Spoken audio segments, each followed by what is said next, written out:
Hello, it is Thursday, August the 21st, so it's RPGaDay, day 21, and today's word is unexpected, and for that, my unexpected is this, Zweihander, which came out in 2017, but my connection to this begins a year before. Now, I had backed this on Kickstarter, and this was at a time when there was no Warhammer Fantasy Roleplay, no 4th edition coming forth. That would be a bit later. In fact, it said that the arrival of this kind of delayed the arrival of 4th edition. But I got contacted sort of late August of 2016 by Daniel D. Fox saying, are you available to some editing? I'd been recommended by somebody who had been working on it but wasn't able to continue. This is a job I never expected to receive, and it's certainly the biggest thing that I've ever worked on.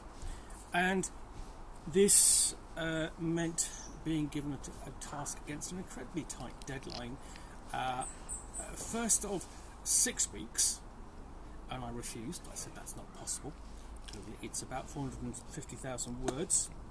And I said, well, I can extend it to you for 2 weeks, to basically, so I did 8 weeks with a bonus.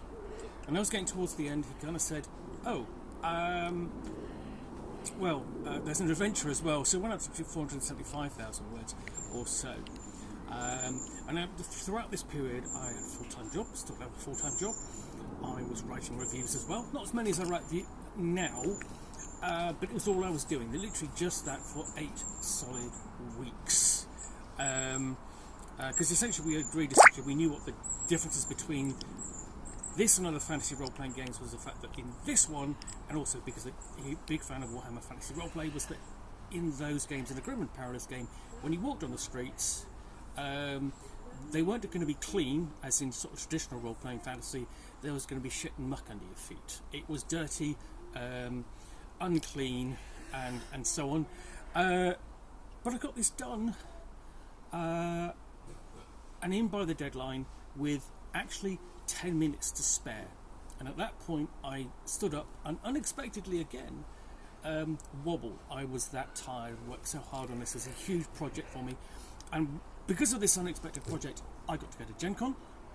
I eventually got to meet Tony G. Fox a few years later when I went to Gen Con in 2022, and this of course was the nearest thing I get to winning an Emmy. Of course editors aren't recognised as such, but this is the project I worked on and made the very best attempt within that time.